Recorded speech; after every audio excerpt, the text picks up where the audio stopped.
a lot of energy in this room, just like there is across the country. Something is happening in America. She made a case for Kamala Harris while making the case against Donald Trump.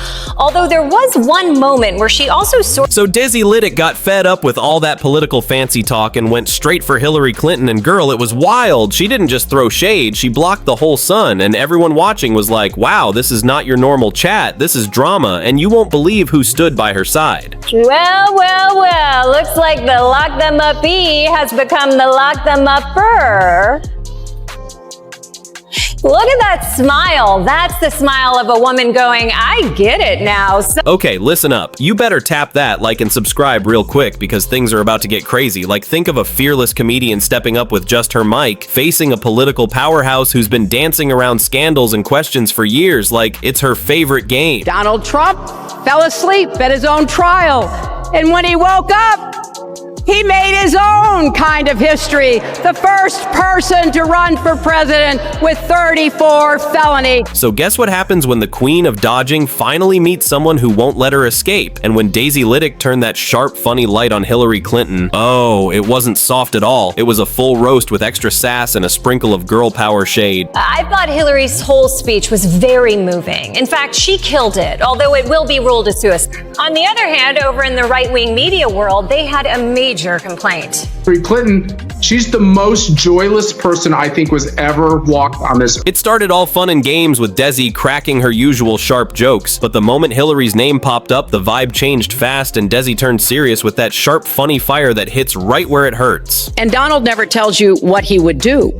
Would he have started a war? Would he have bombed Iran? And we did drive them to the negotiating table.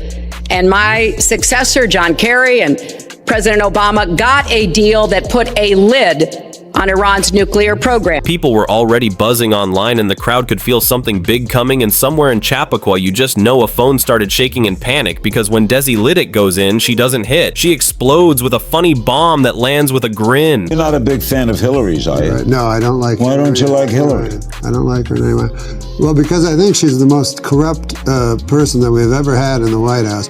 I mean, there's so many terrible things that she's done. Desi doesn't have to scream or be mean. She just flips the mirror with that calm, funny vibe, and suddenly everyone sees the truth so clear it almost hurts. But she's still smiling like she just did you a favor. Fun. Criticizing Hillary for being joyless? Why don't you go post a Harambe meme on Vine, you 2015 piece of shit? Hillary has heard it all from every side, and honestly, she's so used to it, she probably tunes it out like background noise. But when Desi came for her, it felt different. It wasn't about politics anymore, it was deeper, like she was questioning the whole act behind the power. But if conservatives hate Hillary not smiling, I'm sure they'll love Kamala, who was all smiling. It was like Desi took a mirror and showed everyone how power and ambition can twist into something no one wants to talk about. She broke down that whole girl boss story that Hillary turned into her brand, like she wasn't hating on women. She was calling out how politics turns them into walking slogans, and Hillary just happened to be the biggest example of that. And when Desi said it, people laughed, but in that nervous way where they know it's true but don't want to admit it. It wasn't mean, it was sharp, clean, and real, like she was doing comedy with a scalpel, not a mic. And honestly, it wasn't even about Hillary, the person, it was about what she stands for, the shiny image, the system, the whole illusion of progress that somehow always comes with strings attached. Come on, guys. Hillary doesn't smile enough. Kamala smiles too much.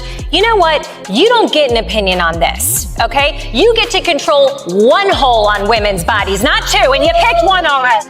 Desi made everyone see that we keep acting like Hillary's still the star of a show that ended ages ago. And instead of roasting, she gave the whole political world a funny reality check, turning truth into gossip that hit deep. The crowd loved it, not out of hate but relief, because finally someone said what everyone knew, that you can't claim change with the same old faces, and Desi did it smooth, sharp, and real, like comedy that tells the truth without even trying. There's something about Trump's hold on the Republican Party that is frightening. And it's another reason why any sensible person should reject his bid to become president again. Because if you think about the day after his presidency, where he has said, I want to be a dictator for the day, to change everything in the government. I want to, as you say, execute traitors. Traitors to who? Not to the United States, traitors to him, because they wouldn't do his bidding.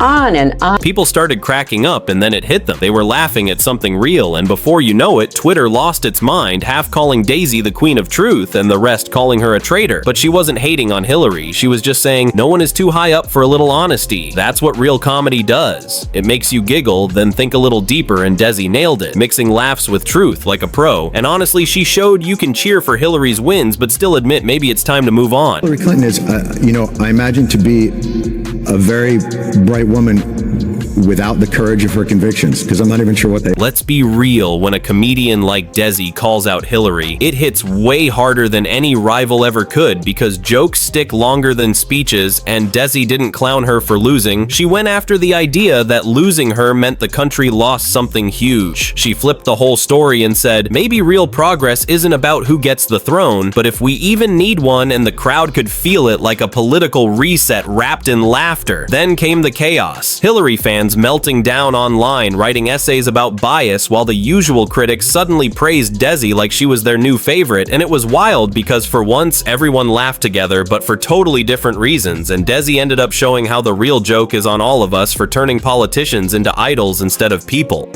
She reminds me of Magic Johnson's talk show. And I won't say anything. You had that thought too, huh? If you ever watch Magic Johnson's talk, Magic Johnson was a charming individual, but he wasn't a talk show host. And when you watched his show, you could almost see Arsenio's advice to him. The funniest part was how Desi showed that every time you say something about a big name, it's either called brave or betrayal, depending on who's listening. And she owned that awkward space where people are laughing, but also kinda unsure if they should. She didn't just joke about Hillary. She joked about how politics turns every leader into a brand and every voter into a fan club. And it stung because it was true. She said Hillary isn't the problem, she's the pattern, the same old story of ambition without change. And when she joked that the Democratic Party keeps trying to start fresh, but Hillary pops up again like a pop-up ad, the whole place cracked up because deep down everyone knew she was right. But there was one that, I don't know why this was swept under the rug, but she went into the IRS and looked at political enemies' tax returns. Nixon did that. Yeah, well, absolutely Nixon did that. Yeah, she's a So the real twist came when Desi stopped throwing her jokes just at Hillary and turned the mirror on everyone else. She started talking about how people defend their favorite politicians like their blood relatives and treat political parties like sports teams that haven't scored in years, she said. We keep replaying the same old show, hoping maybe this time the ending will be different, and everyone laughed. But it was that nervous kind of laugh because they knew she was right. She was calling out the obsession, the denial, the way people confuse loyalty with blindness, and it hit hard. The internet went wild, half the crowd cheering, half pretending they didn't feel called out, and Hillary stayed quiet, probably knowing there's no point arguing with comedy because when truth comes wrapped in laughter, it's impossible to fight. Desi made it clear that her jokes weren't cruel, they were human, reminding everyone that even the most powerful figures deserve to be questioned and that real humor doesn't hide behind headlines. It exposes what everyone sees but no one dares to say. At some point, maybe there needs to be a formal deprogramming of the cult members, but something needs to happen. The base of the Republican Party, for whatever combination of reasons, and it is emotional and psychological, sees in him someone who speaks for them. Maybe they don't like migrants. After that, the internet went wild for days. Everyone was debating Desi's set like it was breaking news, asking if she went too far or if women can even joke about their own icons, and Desi just laughed it off, turning all that noise into more comedy, and somehow she proved Hillary's old point that women in politics can be just as fierce, only Desi did it with sharper jokes and a bigger smile. Hillary will move on like she always does, but that Desi moment will stay, because it wasn't just funny, it was fearless. I was elected because the Democrats decided to nominate somebody who in 2008 the Democratic voters already told you they didn't like, they didn't trust. Women didn't trust her. Not just men, women didn't trust her. So at the end of the day, you guys, the Democrats put up a candidate that people didn't trust. Why do people have this suspicion about her? Truth is, Hillary... It's honestly crazy how one single joke can flip everything upside down, because when Desi dropped that truth bomb, it stopped being a comedy moment and became something people will talk about for years. She didn't drag Hillary, she just peeled back the layers and showed that power doesn't make anyone untouchable. That comedy isn't about sides or parties, it's about truth. And Desi's truth hit like lightning. The media went nuts, calling her everything from brave to reckless. Think pieces exploded online and everyone seemed to have an opinion. Meanwhile, Desi was probably somewhere calm as ever, sipping her coffee, scrolling through the chaos like, really? All this over one punchline, but that's the beauty of it. Her words did what speeches and campaigns never could. They made people stop arguing for a second and actually think, laugh, and face the truth. Even if it stung a little, and by the end of it all, she proved that real change doesn't always start with anger. Sometimes it starts with a laugh that echoes longer than the outrage. So if you had fun hearing all this crazy truth with a dash of drama, then you already know what to do. Go hit that subscribe and stay tuned, because on Jacob Reports, we spill the tea on power, fame, and everything in between, where the stories get wild and the truth always finds a way to sneak out.